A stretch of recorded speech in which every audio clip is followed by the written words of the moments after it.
Good afternoon and welcome back to the proceedings of Day 3 at Dhaka Media Summit 2022, jointly organized by, am I audible? Sorry. Let's start over. Good afternoon and welcome back to the proceedings of Day 3 at Dhaka Media Summit 2022, jointly organized by the Media Studies and Journalism Department, University of Liberal Arts, Bangladesh, and International Association for Media and Communication Research, IAMC here, Bangladesh. At this point of the day's proceedings, we'll engage in another very important conversation.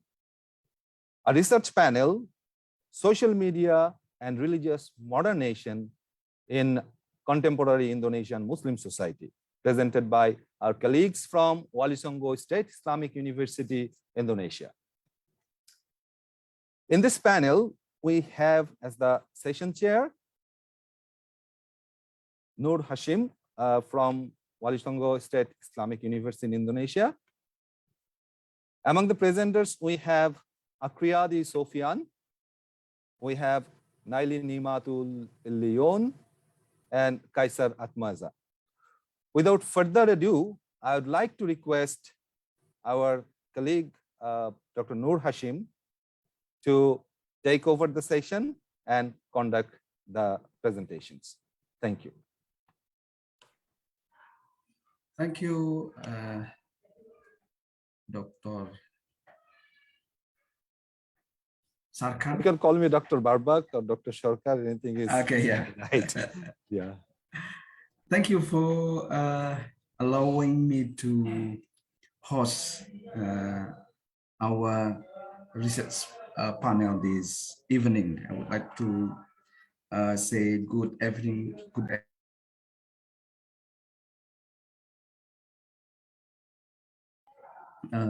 first of all, I would like to say thank you on behalf of Faculty of Social and Political Science, State Islamic University Walisongo, Semarang, Indonesia, to University of Liberal Arts, Bangladesh for accepting or approving our panel proposals in this Dhaka Media Summit 2022. And also we would like to thank for having our university to be part of this conference. And we do hope that this collaboration is going to strengthen our collaboration in the future. And this is also our first time joining Dhaka Media Summit, so this is really exciting for us, and we do hope that we can contribute to this important conference, sharing our perspective and ideas about Indonesia. And as you may know from the flyer that our research panel this evening is going to discuss about social media and religious moderations in contemporary Indonesian Muslim society. And this topic is very much related to our current situations, as when the new media, especially social media, play a pivotal role in our social and political dynamic in Indonesia, as you can, as we can show from our current, our latest general election and presidential election, we can see that social media or new media play important role in influencing our citizen behavior, voting behaviors. So political parties, presidential candidate, and political interest group use social media to influence our citizens.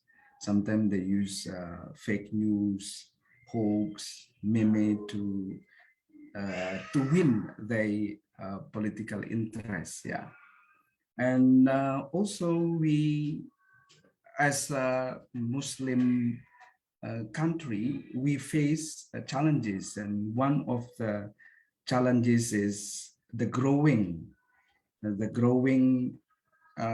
Islamic transnational ideology, which is characterized by symbolic, textual, truth claim, and sometimes use violence in defending their values and principles. And this is really threaten our national diversity. And also another challenge is about the growing political identity, and also the religious-based conflict in some part of Indonesia. So those are challenges that we face. So that's why our government, through Ministry of Religious Affairs, launched a campaigns on religious moderations. So our second presentation is going to talk about this, and then the third presentation is going to talk about how our Muslim society deal with the social problem. So that is our three presentations. The first presentation is going to talk about social media and religious moderation the visualizations of humor's COVID-19, how millennials control government in handling COVID-19 in social media. So we have we call it Pak in Indonesia, Pak Akhriyadi Sofian, or Mr. Akhriyadi Sofian. He is a lecturer in Sociology Department of Faculty of Social and Political Science, State Islamic University Walisongo, Semarang. He obtained his master from Anthropology Department of Gajah Mada University, Yogyakarta, Indonesia. And as far as I know, his research focus on social media or sociology of cyber and many other research. And then the second presenters going to talk about the strategic role of Islamic higher education in mainstreaming religious moderation. So as I said in the introduction, that our government responding to the challenges that we face recently about transnational Islamic ideology and political identity, and also conflict, religious-based conflict. And then Islamic higher educations play important role in promoting religious moderation in Indonesia. And the presenter in this topic is going to be, the presenter is Ms. Ibu Naili Illiyyun.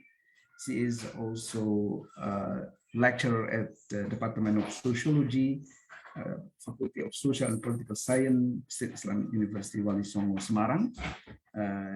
She got her master from the Gajah Mada University, Yogyakarta. And then the third presenter is Pak Kaisar Atmaja. He is going to talk about his research on social capital in the educational development of Yabima's orphan in Semarang. So without further ado, I would like to invite our first presenter, Pak Akhriyadi Sofian. He is going to talk about the visualizations of humor, COVID-19, how millennials control governments in handling COVID-19 and social media. So, Pak Akhriyadi Sofian, you have about 15 minutes time is yours. Okay, thank you, Pak Hasyim. Okay, before we start, I'd like to share my, how to say, wait, screen.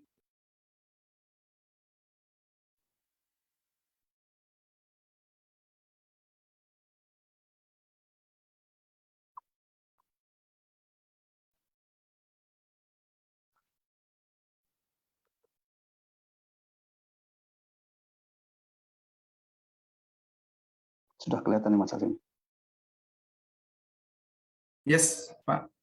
Ya. Okay. Good afternoon, everyone. Good afternoon, ladies and gentlemen. First of all, I'd like to thank you, especially to ULab, University of Liberal and University of Liberal Art, Bangladesh, for giving me a chance to present my paper in this nice international event, Dhaka Media Summit 2022. And before we get started, allow me to introduce myself first. Actually, my name is Akhriyadi Sofian. I'm a lecturer in Sociology Department in Faculty of Social and Political Science in Walisongo State Islamic University. Okay, actually my paper based on my previous research in 2021, this research about how millennials control government in handling COVID-19 in social media through visual humor. As we know, at least based on my own opinion, visual humor is a kind of political communication which is chosen by millennials to express their thought, to express their how to say their opinions, and even criticize to authority or government.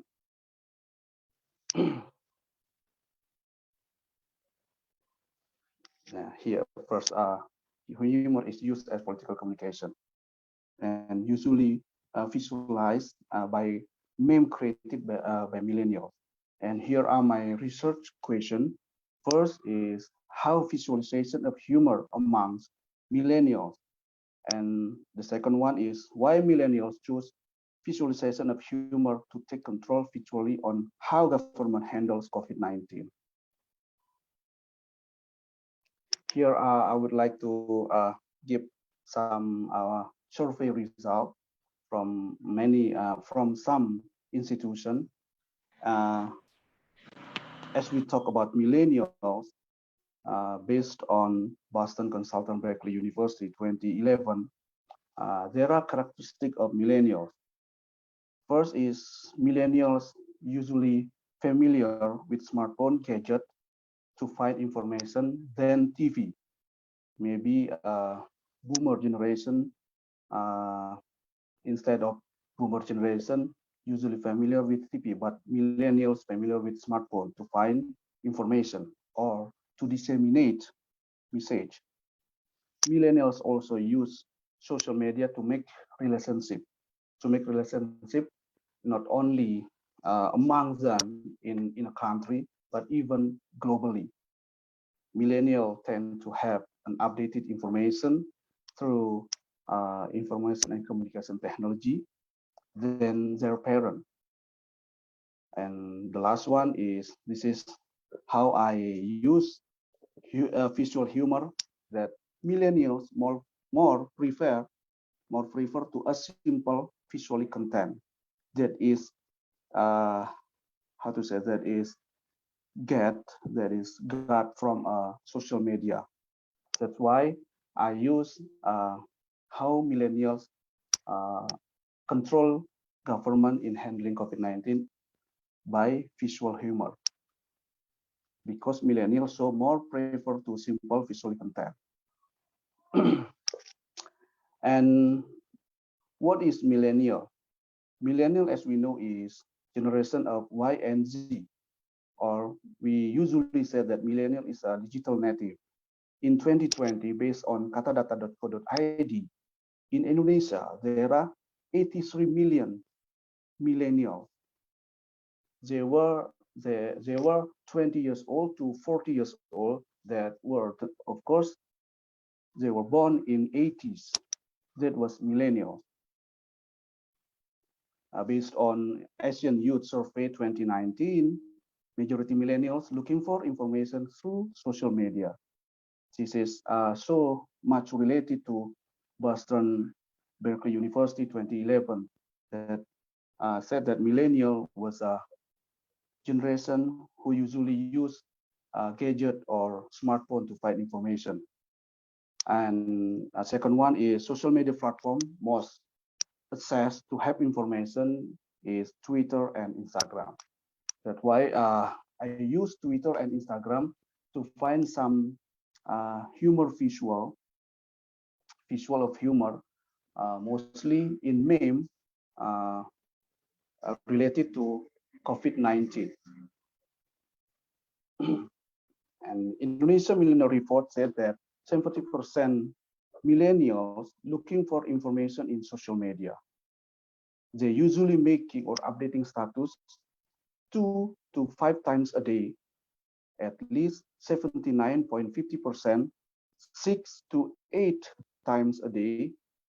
It means that 52.5% or 8 times a day updating status. It means that 3.2%. And Indonesia Millennial Report also report that they usually use how to say, they usually use uh, social media from the beginning they wake up in the morning, and the number is 79%. What a large number.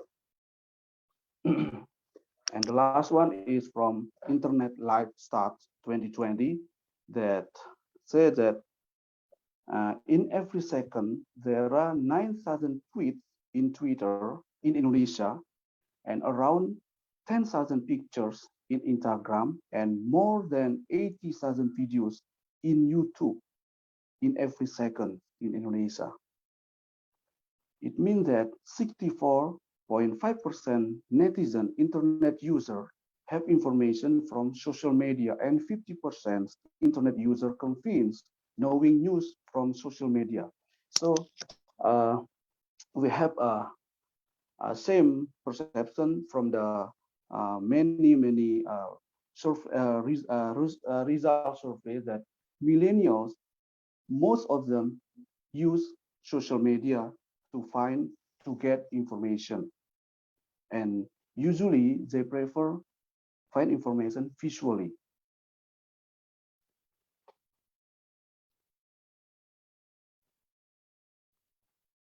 What about COVID-19? That was become the main topic that I would like to present in this afternoon.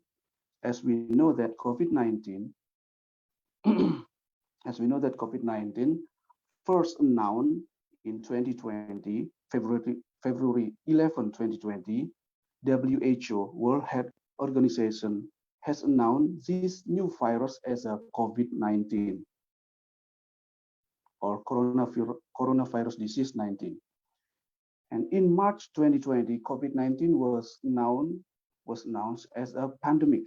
So it means that it can happen globally in all or every country wherever it is. So in the same month, WHO also announced that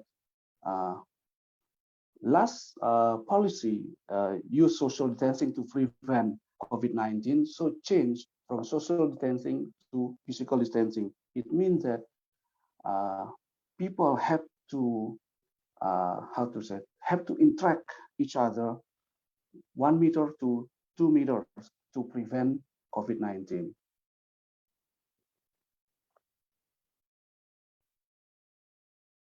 Now, how and why infodemic in Indonesia happened?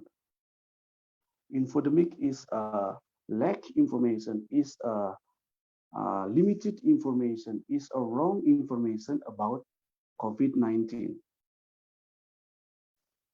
In Indonesia itself, there were no such a valid information about COVID-19, about pandemic COVID-19. We had lack information about pandemic COVID-19 from the beginning when WHO announced it becomes a pandemic. That's why Indonesian government first response was denial about COVID-19, denial to COVID-19 that can happen in Indonesia.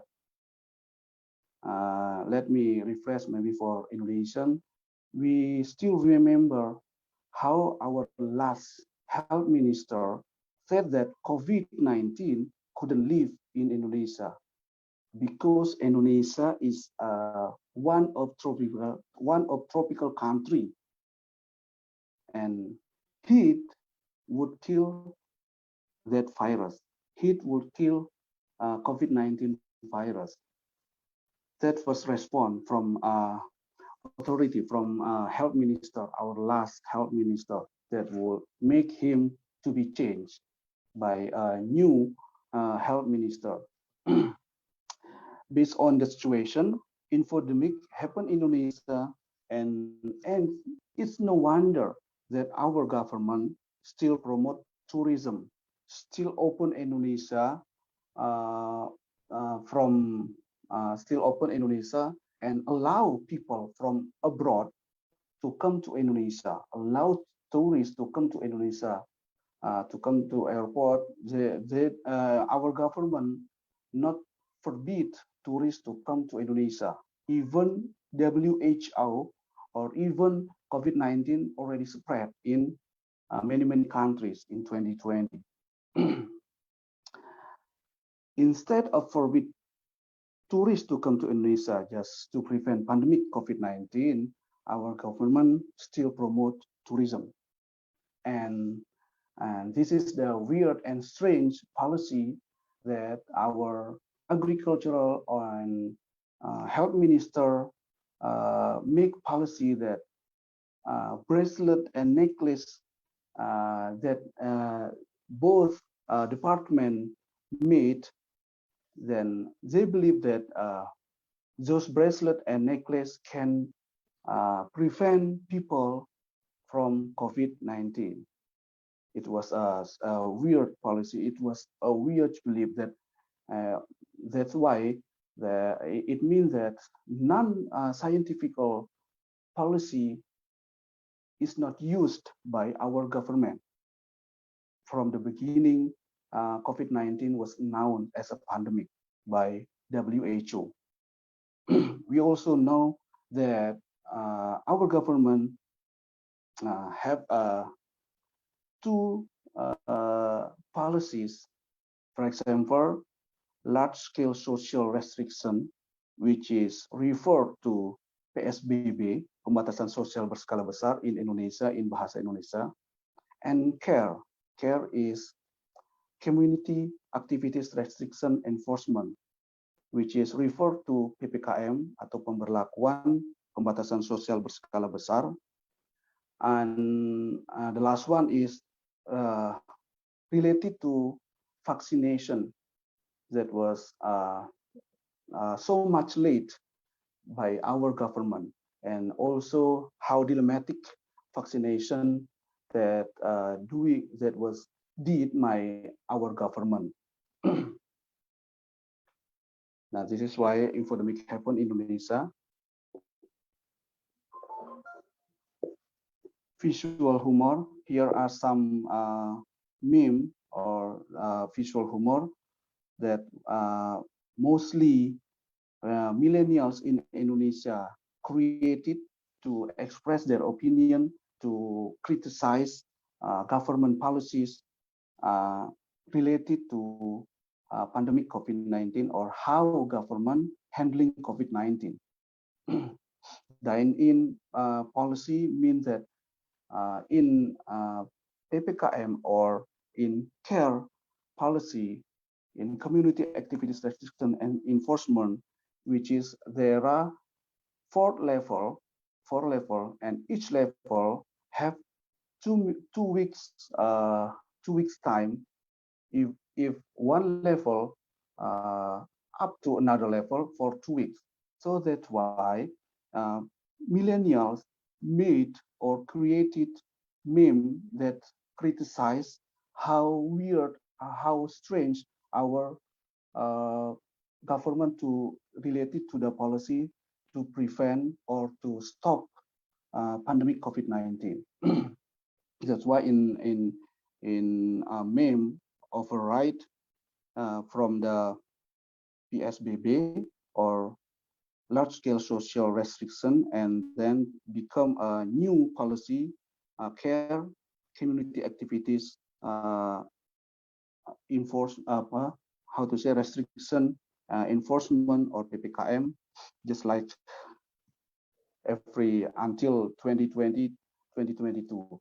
And large-scale social restriction first happened in only two islands in Indonesia, only Bali and some regions in Java.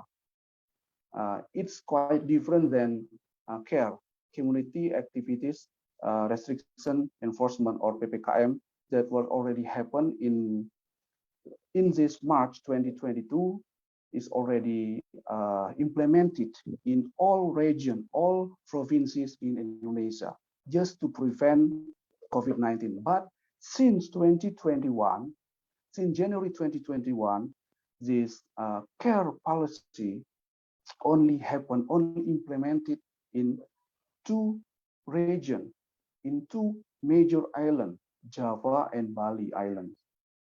That's why millennials believe from the creation of meme they made that our policy, our government policy from PSBB to PPKM is strained. That's why they criticize. That's why they how to say that fight against that weird policy. This is also how our president photo, our president pictures used by millennials just to criticize, just to control how government policy from his well-known said that ya nggak tahu kok tanya saya. I don't know why you ask me in English, and beside the last how to say the last meme is how millennials believe that it was how to say it was government policy, and government would never hear our opinion, hear our thought how to handle COVID-19. That's why they fight. That's why they give their their control to against the government.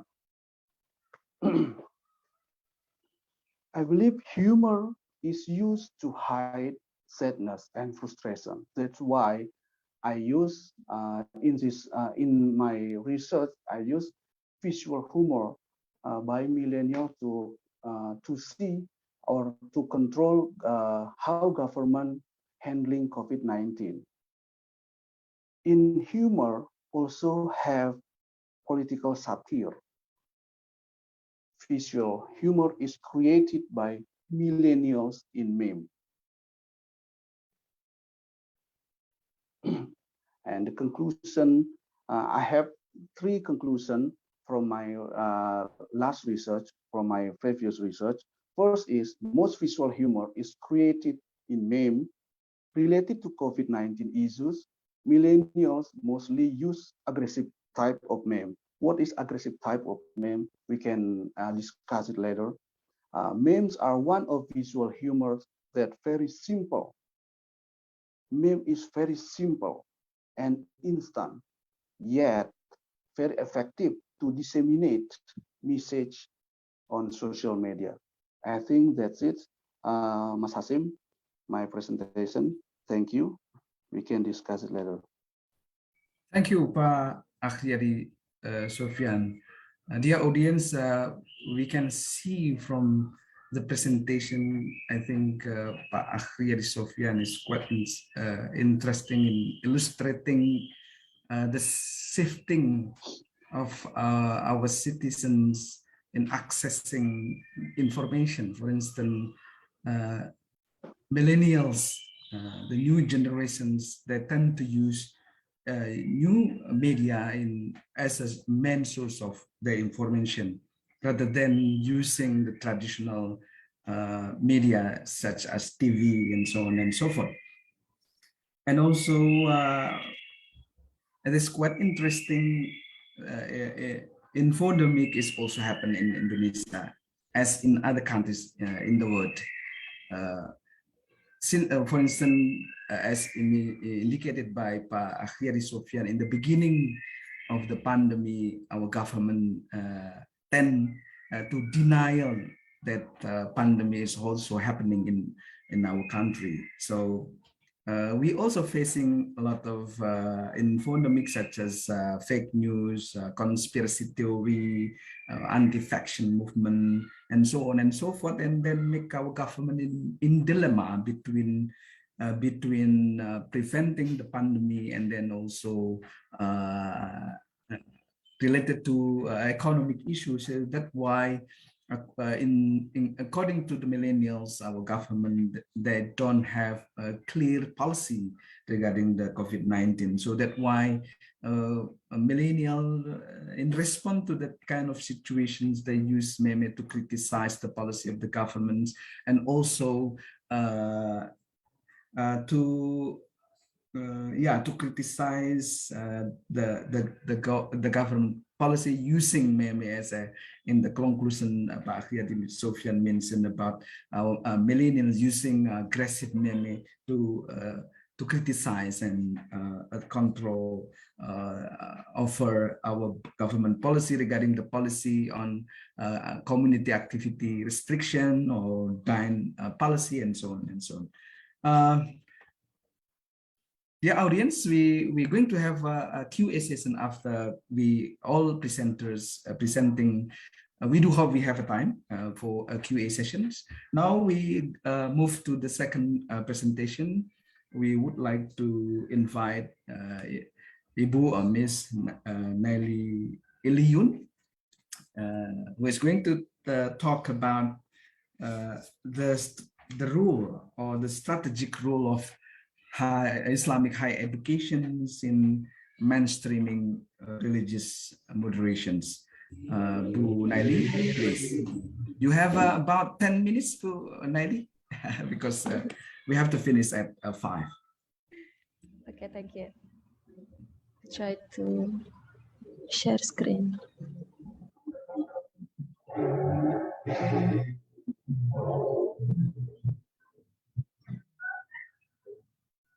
All right, is it visible, Mas Hasyim? Yes, Mbak Naili, please. Okay.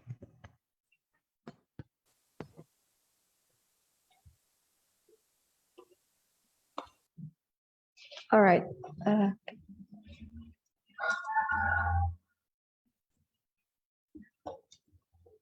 Good evening, everyone. Thank you for the time. Honorable the Committee of Dhaka's Media Summit 2022, the University of Liberal Arts Bangladesh. Honorable the Chair of the session, thank you for the time. And let me introduce myself. My name is Naili Illiyyun. I come from State Islamic University Walisongo, Indonesia. Here, I would like to present my research paper under the title Strategic Role of Islamic Higher Education in Mainstreaming Religious Moderation. All right, this research is conducted several months ago in Indonesia, and here background of the research. In recent years, the development of religious radicalism in Indonesia has become a very serious problem, including in universities. The radicalism itself is reflected from behavior or action such as against the ideology of the state, violence, exclusivism, and hate speech, and so forth. This is based on the data from the State Intelligence Agency. Note that 39% of students were exposed to radicalism in 15 provinces in Indonesia. And it also supported by the data from Alfara Research Center. The survey stated that there was a tendency for intolerant attitudes among students in university. And Excuse me, Bu Naili, your yes, PPT seems not moving.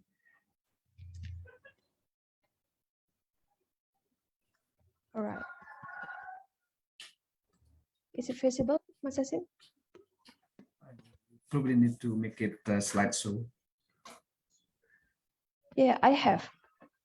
Okay, but it's not moving. But it's okay. Yeah, you can continue your presentations. All right. The data also supported by the report from Stara Institute in 2019. The LIPI state that radicalization on campus was carried out through campus organization in the context of cadre recruitment. Therefore, based on the background, the Ministry of Religious Affairs in Indonesia gives a mandate to Islamic higher education. In this context is Islamic University to play strategic role against radicalism in Indonesia. And what is religious moderation in this context?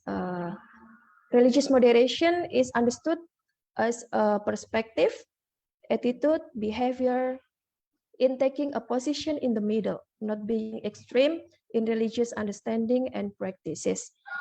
So we all agree that all religion is moderate. But the problem is how people understand, how people practice, how people understand the text of religion itself, whether they are textual or they are contextual in understand this text of religion. Therefore, the Ministry of Religious Affairs have 4 indicators or principles formulated about religious moderation to all university, to all people in Indonesia under Ministry of Religious Affairs. The first one is commitment of nationality. The commitment of nationality means that how people support, how people implement the ideology of the state. Indonesia has 5 principles or Pancasila as the ideology of the state. And the second one is tolerance. This is one of principle or indicator of religious moderation posted by Ministry of Religious Affairs. Next is non-violence. And the last one is acceptance of local culture. All right, ladies and gentlemen, this research aims to, the first one is determine basic argumentation of mainstreaming religious moderation in Islamic higher education. And the second one is to identify activities initiated by Islamic higher education, in this context Islamic University, in mainstreaming religious moderation. And this research is qualitative studies, and I conduct this research in 2 Islamic higher education or Islamic University in Central Java, Indonesia. They are State Islamic University Walisongo, Semarang, and the second one is State Islamic University Raden Mas Said, Surakarta. Both are located Excuse in me, Central Naili, Java, Indonesia. Yes, the Mas Hasyim? PPT is still stuck. It's not moving because Maybe. audience asking to. Okay. Yeah. Maybe someone can help me to share. Ibu Kartika, are you there? Can you help us?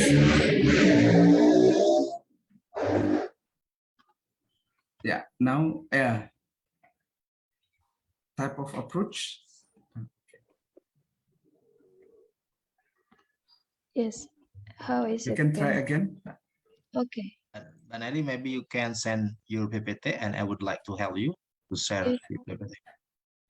Okay, you can send through chat room, Naili, and then. Okay, we have Mbak Kartika. Could you help me to send to Mas Masun?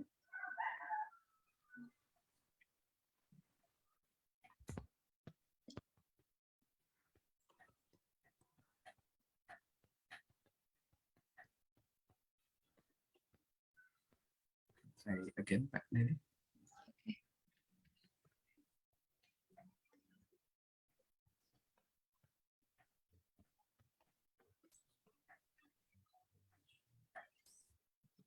Okay, send to Mas Masen.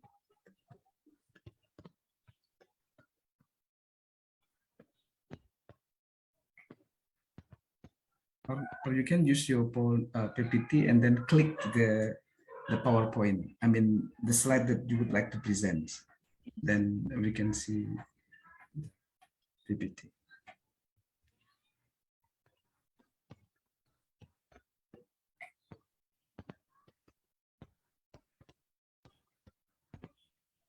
Okay, is it visible? Yeah, click. Then you already discussed about the finding, Mbak Naili? Yes, yes. Yeah, click the slide, the finding slide. Yeah, I've clicked this. Is it visible?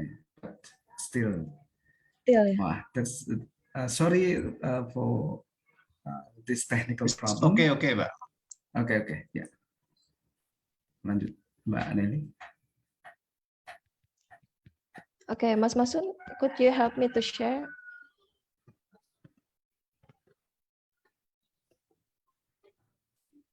All right, I'll continue my presentation. This research is qualitative research, and I've conducted this research in 2 universities in Central Java, Indonesia, that is State Islamic University Walisongo and State Islamic University Raden Masa at Surakarta.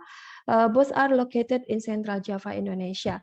And this approach of the research use descriptive narrative approach, and the data collection comes from observation and also in-depth interview for several informants. And ladies and gentlemen, here are the finding of my research. The first one is basis argumentation used by State Islamic University Walisongo in mainstreaming religious moderation.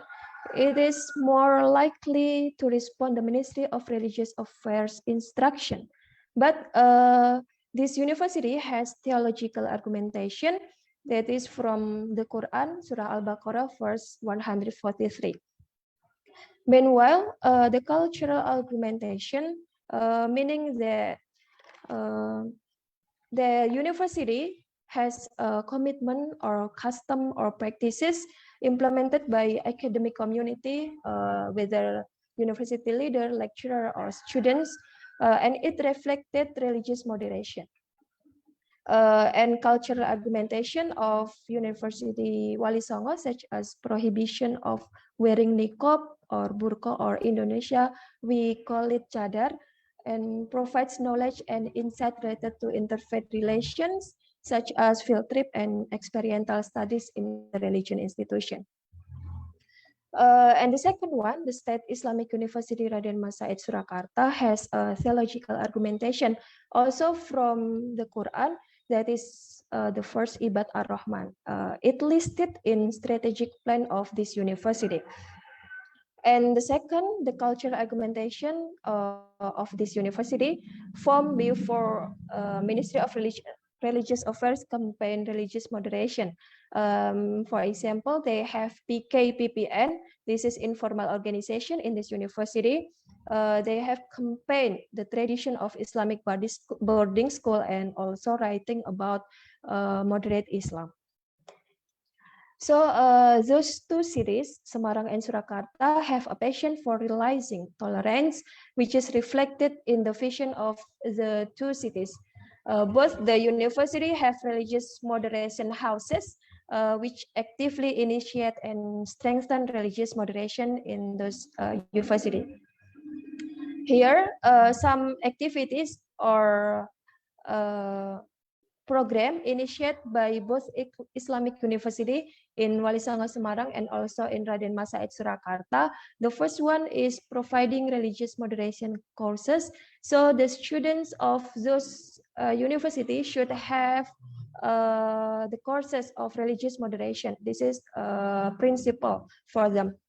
The second one is carrying out community service activities. We call it KKN with the theme of religious moderation.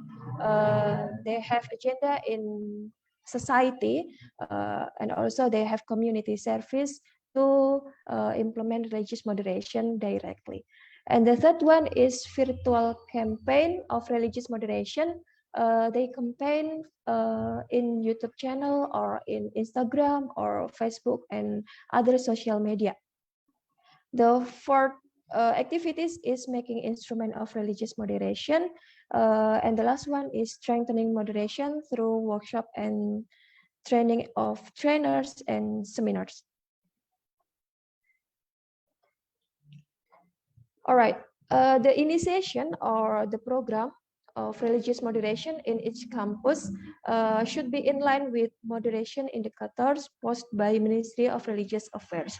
From the beginning, I mentioned that the first one is commitment of nationality, and the second one is tolerance, and the third one is non-violence, and the last one is acceptance of local culture.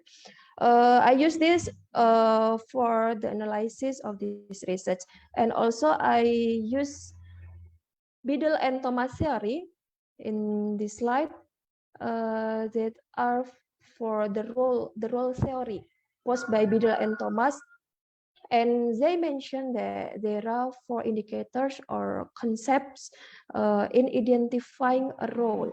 The first one is expectations, and the second one is norms, and the third one is forms of behavior, and the last one is assessment or sanction.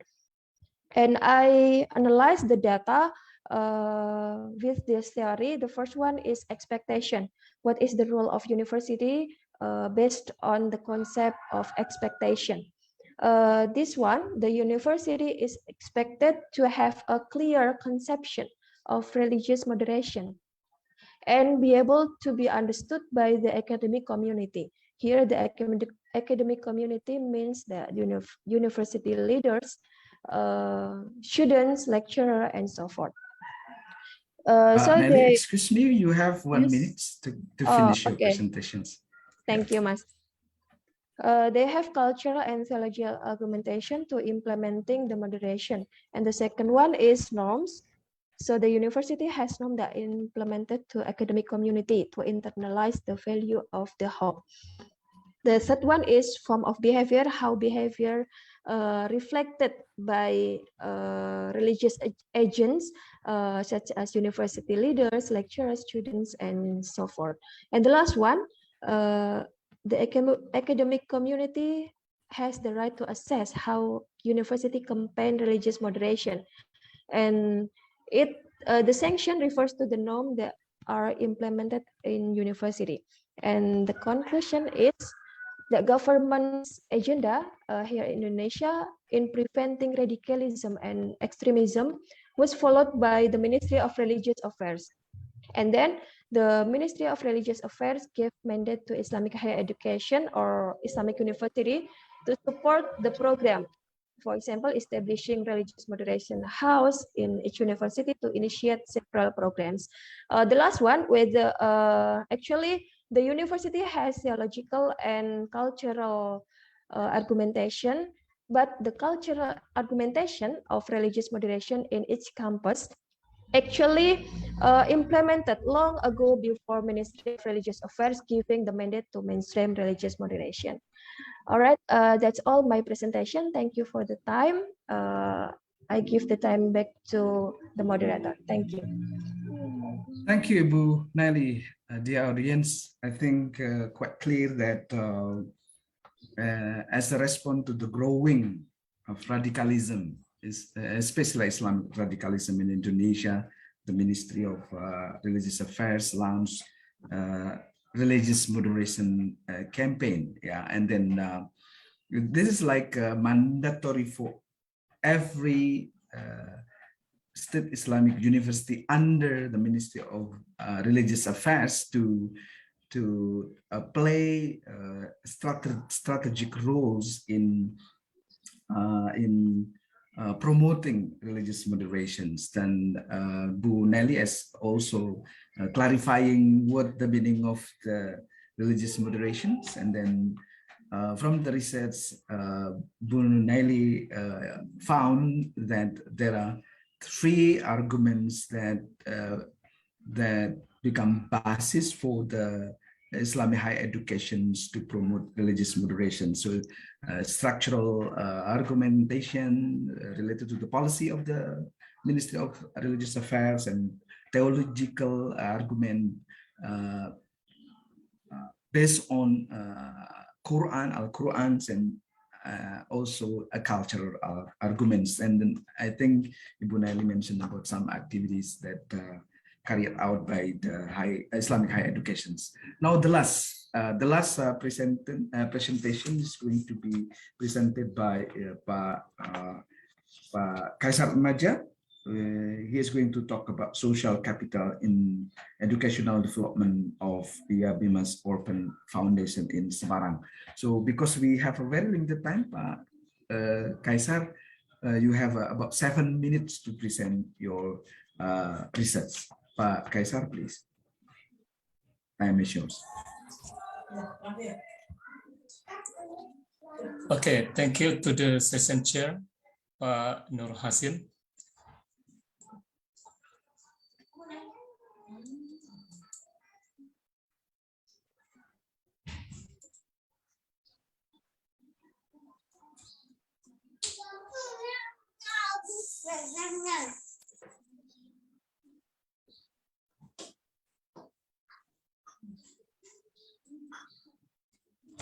Okay, good afternoon, ladies and gentlemen.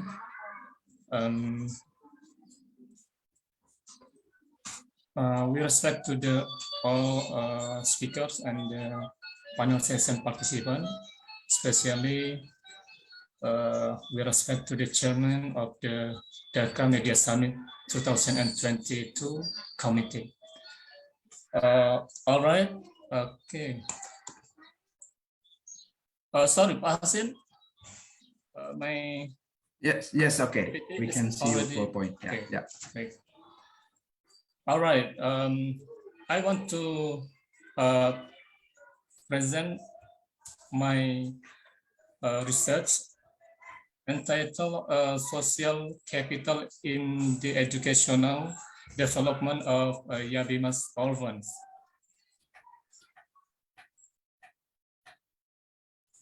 Okay, this is a quote of one of the informant. He said, "All for orphans." Yeah, being Yabima's board was not about benefit. Everything he did was for orphans. Okay.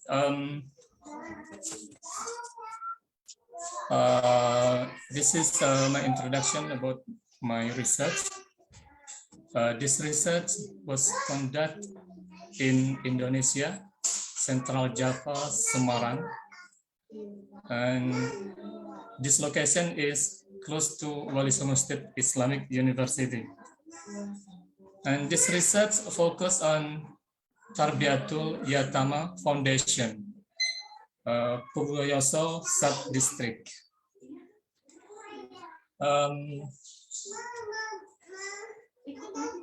In Purwoyoso, there is an orphanage for orphans that has a dormitory.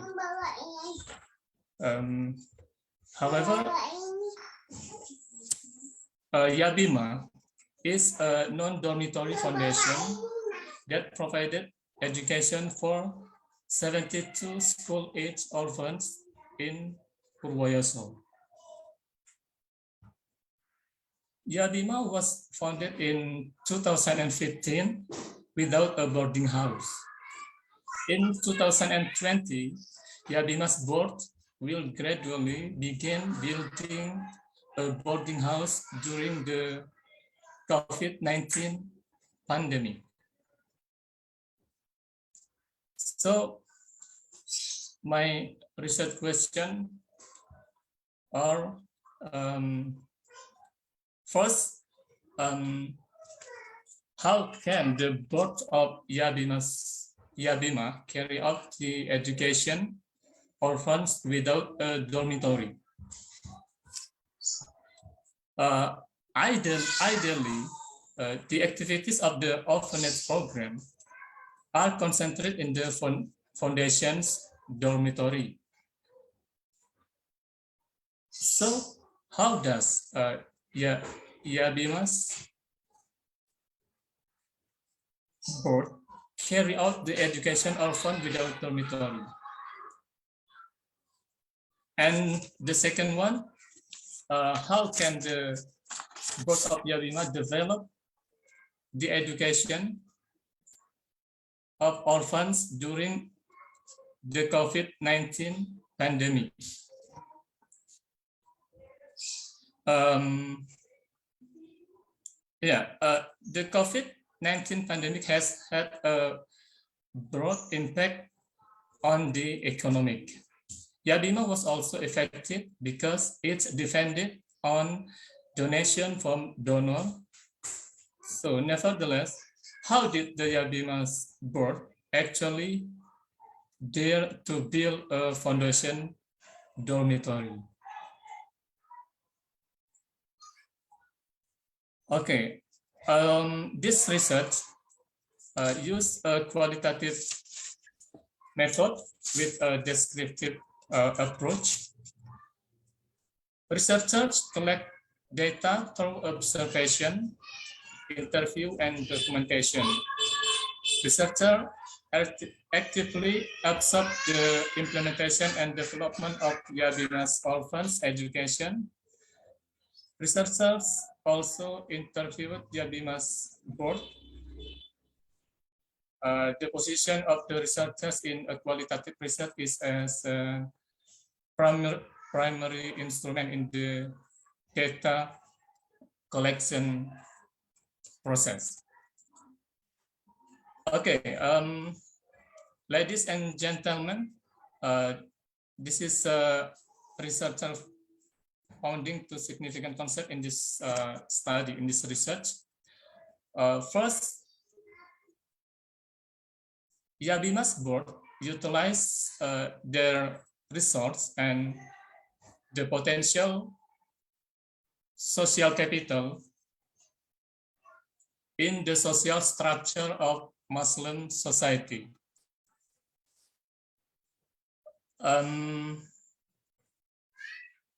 And the second one,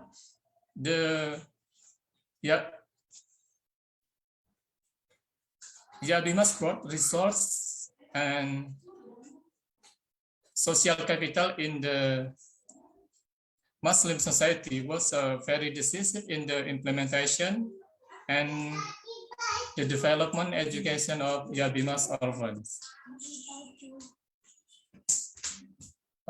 Ladies and gentlemen, and in this research,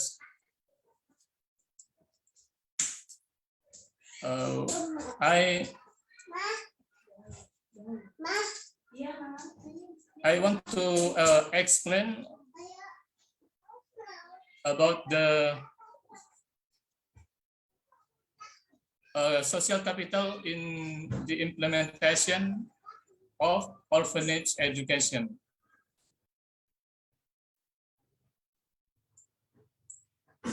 So in the implementation of education, Yabima's orphans,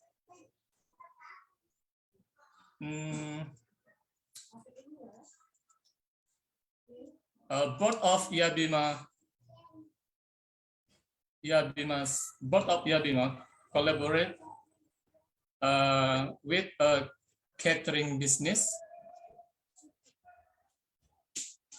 And then the second one, board of Yabima's rules in the structure of sub-district governance. And the third one, board of Yabima network with religious leaders and religious teacher and lecturer.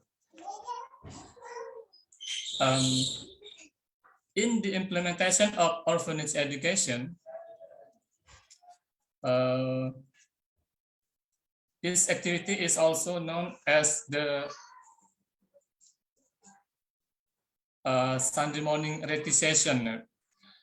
The recitation began with chanting Asmaul Husna, And then after that, there are activities to read Quran. And they will then continue with character education through lecture and a prayer Excuse me, together.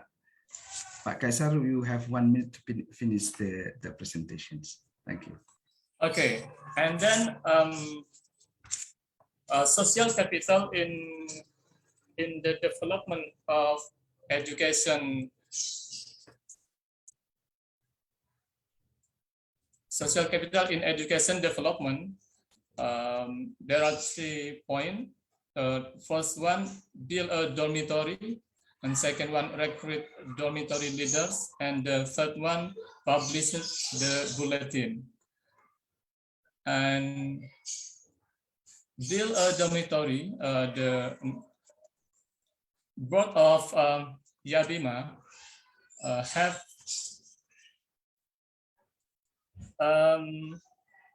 wakaf program, wakaf of land program, and the second Jariah of building material program. This program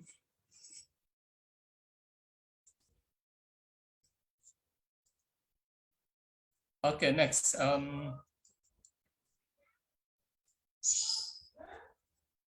Recruit dormitory leaders, collaboration with Islamic University to recruit orphanage students, and then cooperation with lecturer and religious teacher to equip orphanage students to become dormitory leaders.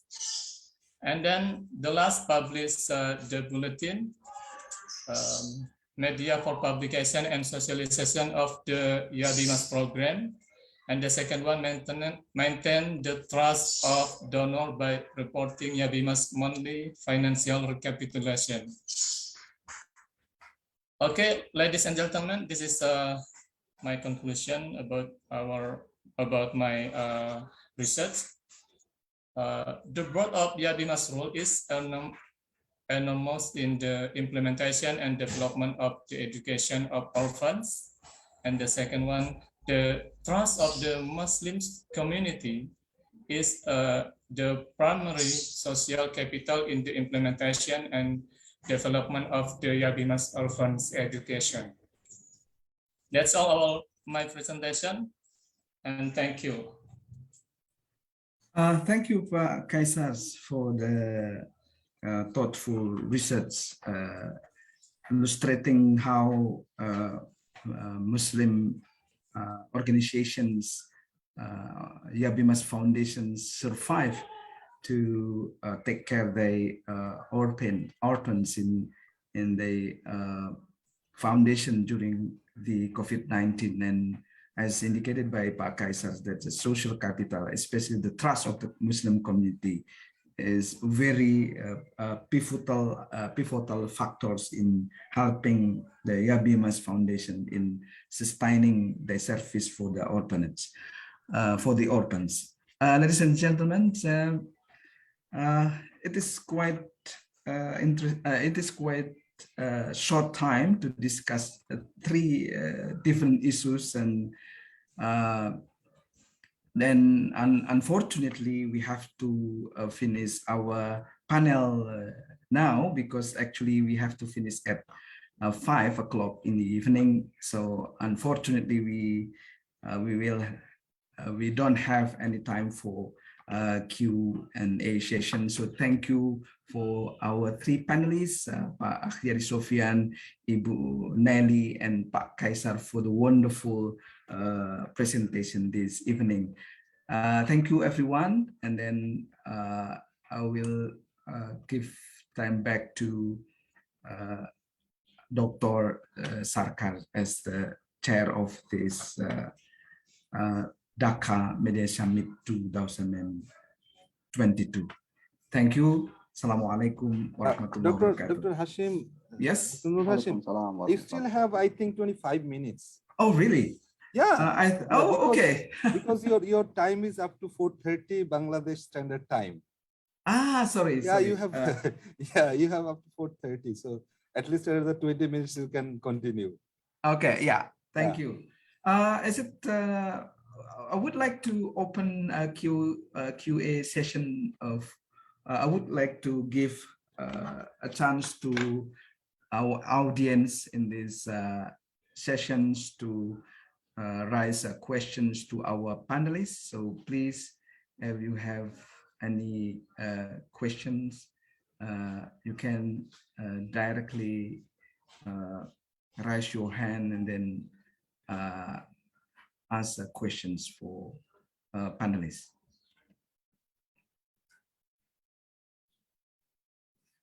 While we are waiting from the audience to ask questions to our panelists, I think as mentioned by Akhriyadi Sofian in his presentations, that in conclusion, Akhriyadi Sofian mentioned that millennial using aggressive meme to criticize unclear policy of the government in responding to pandemic or COVID-19 pandemic. Can you elaborate more, Pak Akhriyadi Sofian? What do you mean by millennials? They use aggressive meme to criticize the government policy in Indonesia. Okay, thank you, Pak Hasyim. Before I try to talk about aggressive meme, based on what Taicharung Roj said, that there are 4 types of meme. There are 4 types of political meme.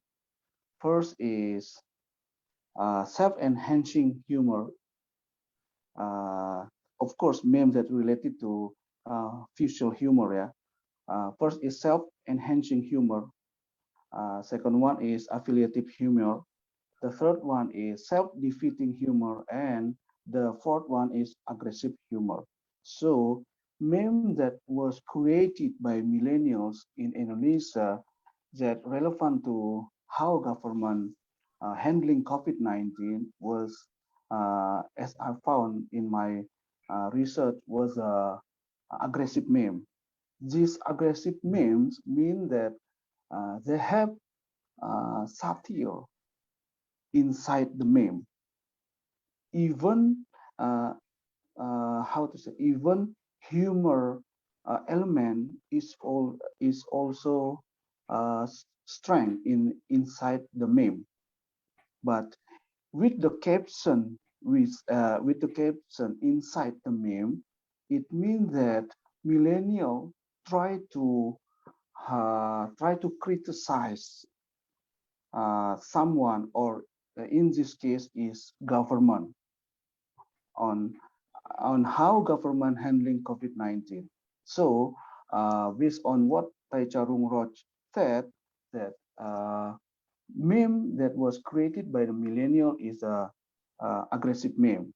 So it's also said that in the aggressive meme, that our government in handling COVID-19 was, how to say, is so bad.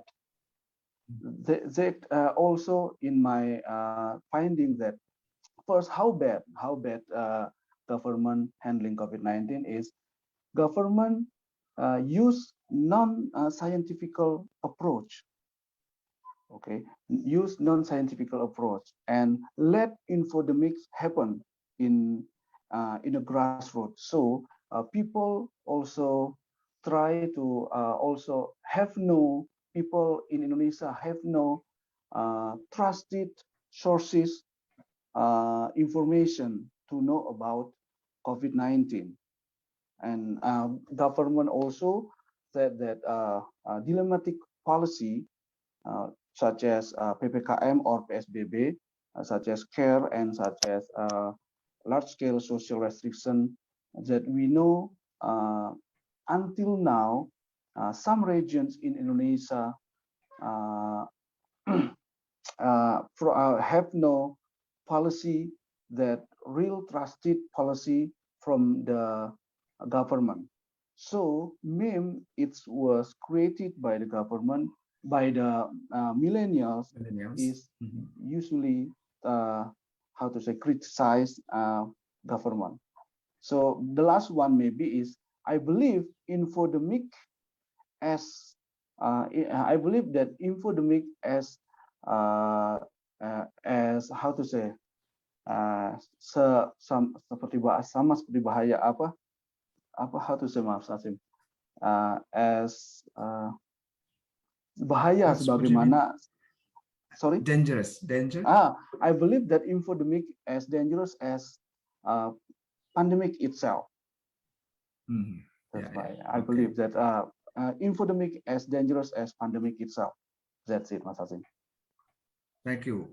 Before I allow Pak Maksun to raise a questions, I would like to explore more to Ibu Naili about your research, about the strategic role of the Islamic higher educations in mainstreaming religious moderations. According to your observations, what are the impact of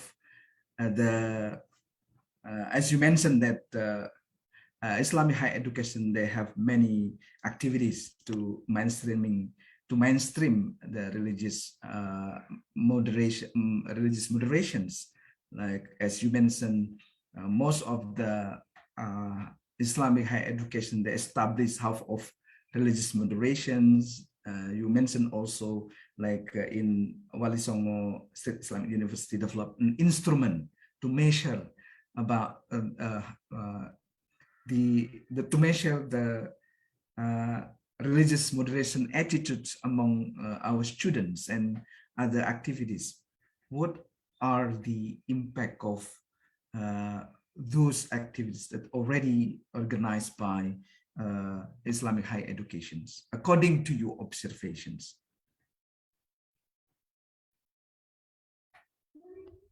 Okay, thank you for the questions, Mas Hasyim, about the impact of mainstreaming religious moderation in both university. They have several programs or activities to mainstream religious moderation, whether is it offline or virtual campaign. Yeah. And the impact, yeah, we can say it has 1% impact positively to all academic members in university, but this is the process. We know that religious moderation program started from 2019, and this is the third year of the program. So the impact hasn't measured yet. Okay, yeah. From the statistic or something like that, but it's still the process of the program. So we know that all the students have courses about religious moderation as a primary courses in both university, whether in Win Surakarta and also in Win Semarang. But the impact, we don't know. It's still the process. Yeah. But at least the students, university leaders, lecturer, and so forth, they are introduced about religious moderation. What is religious moderation? The conception, what is the values, what is the aims of the religious moderations campaign posed by Ministry of Religious Affairs. At least they know about that and against radicalism in Indonesia. That is Mas Hasyim. Yeah. Okay, and then I think now Islamic higher education in Indonesia considered as the frontliners of the religious moderation movement to challenge radicalisms or the influence of Islamic transnational ideology. Yeah. Okay, now I'll move to Pak Kaisar. As you mentioned that the Yabima foundations face a lot of challenges during the pandemic. Yeah. For instance, because of the economic situations and also the lack of the foundations for instance, they don't have a dormitory, they don't have, and then you mentioned that the trust of the community, Muslim community, play pivotal roles in supporting Yabima's foundation in giving services for the orphans. What kind of support that give by the Muslim community to the foundations? Okay, thank you for the question from our session chair, Nur Hasyim.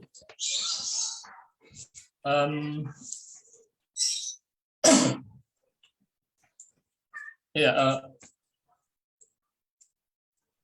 there are many support from Muslim community to Yabima's growth. So Yabima's board can how to say to develop educational for the orphans. First, Yabima's board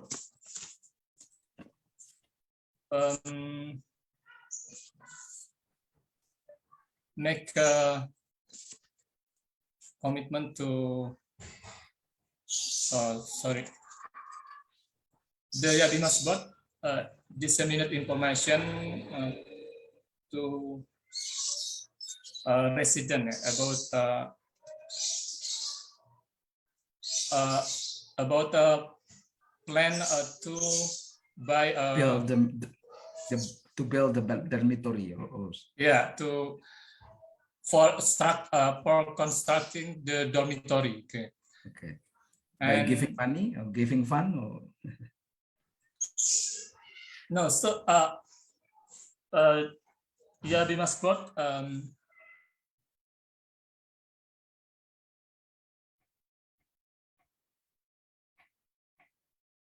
okay, it seems there's internet. wakaf. Okay. Wakaf.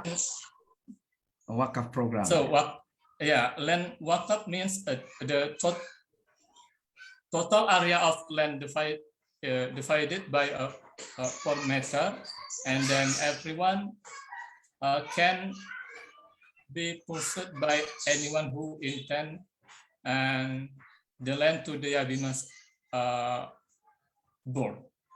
Okay.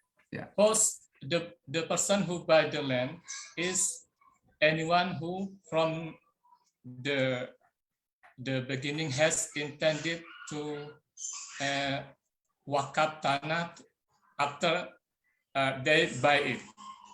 Okay. Yeah. And then, okay. Yeah. Yeah.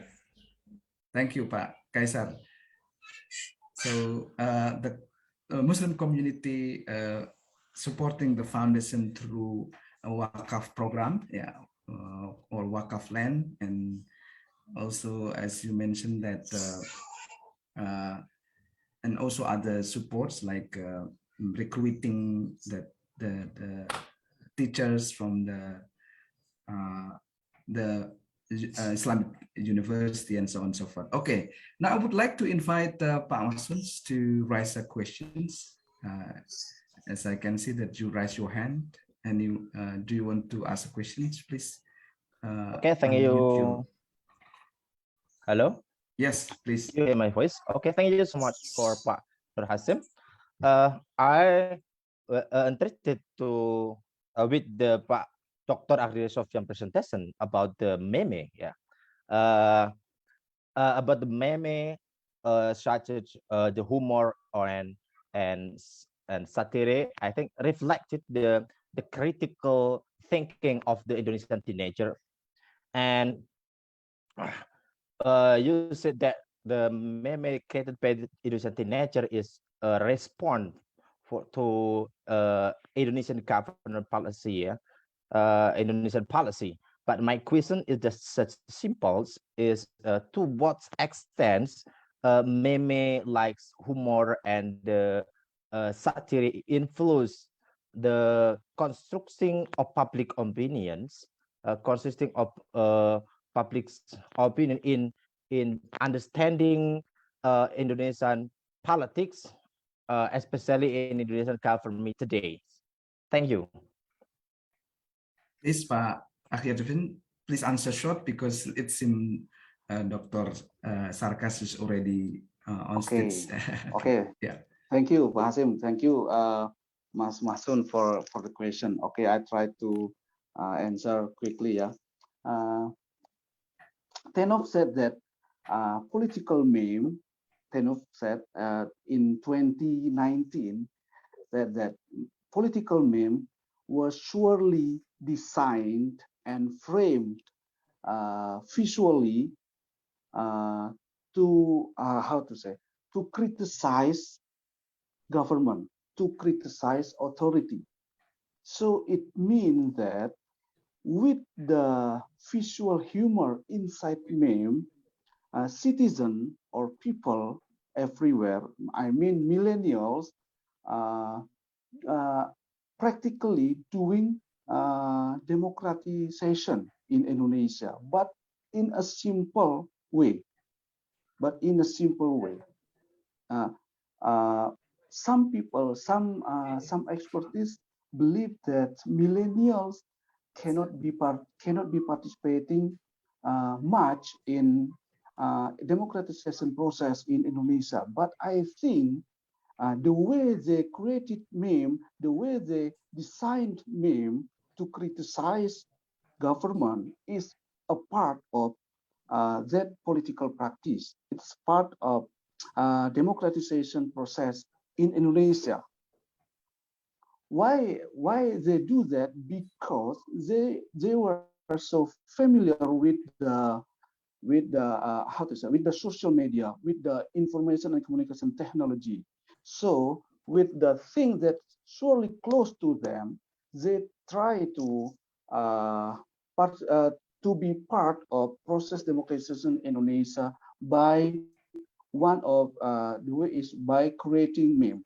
So, but we also know that in history, our former president, Almarhum Abdurrahman Wahid, is surely famous with his humor to criticize everyone, to criticize government, to criticize how to say, to criticize DPR or MPR or everything. They just criticize with humor. So maybe this is one way when social media, when digital era that millennials so surely familiar. So it means they can use meme visually by design, by framed meme visually. I think that's it. The question, the answer, Mas Mason. Thank you. Thank you, Pak Akhriyadi Sofian, and also thank you all speakers, Pak Akhriyadi, Ibu Naili, and Pak Kaisar for your interesting research. So again, to all audience, I think we have to finish our research panels now, and then thank you for your kind attention. Again, thank you, Dr. Sarkar, for the time, and then thank you for this opportunity for us in joining this very wonderful conference. Okay, thank you. Good evening, everyone, and I give it back to Dr. Sarkar. Thank you very much. Thank you, everyone. Thank you very much, respected panel chair, Dr. Nur Hasyim, and the presenters, Akhriyadi Sofian, Naili Nimatul Illiyyun, and Kaisar Atmaja for sharing your research insights. Before I go for the closer, I must share my feeling that I had a bit ago when Dr. Nur Hasyim said, "Oh, Dr. Barbak is on the podium, so we need to wrap up." So looks like I have become a threat for academic discussion. Okay, yeah, sorry for that. Because I'm looking at the schedule that we have to finish at No, 5. I know you did not have any ill intention, or you did not have, you did not think I am a threat. I'm just kidding, you know. So, but of course, you know, sometimes you know, we want that the discussion should go on, but we have time constraints that we need to go for another session and so on. But of course, our discussions will be continued in other places in different forms, sometimes formally, sometimes informally. So thank you so much, Dr. Nur Hasyim, and the panel for sharing your research interest once again in this research panel, social media and religious moderation in contemporary Indonesian Muslim society, which I believe is a very, very important issue to discuss. Because as the part of the identity construction and deconstruction or reconstruction discourse, because social media has become an integral part of our life, and social media and our interaction in and with social media, that is affecting actually all spheres of life, including our identity, be it our national identity, be it our gender identity, be it our religious identity, or a combination of all. I think that's happening. So we need to discuss these things. So thank you so very much for this intriguing discussion and sharing your perspectives from Indonesia. I think all these things should be thought of from other perspectives at other places. And as we approach the closure of this session, on behalf of the organizing committee of Dhaka Media Summit 2022, I'd like to express our sincere thanks and gratitude to your institution, your university, Walisongo State Islamic University, Indonesia, for supporting us in this summit as an associate partner. And of course, I hope, I believe, and I'm sure that our relationship, our academic partnership will grow further in future. Moving on, we will go to our next session, another research panel from our colleagues at Walisongo State Islamic University, Indonesia, the panel entitled Social Media and Democracy in Indonesia. Kindly allow us a few minutes for preparing the session. Till then, goodbye.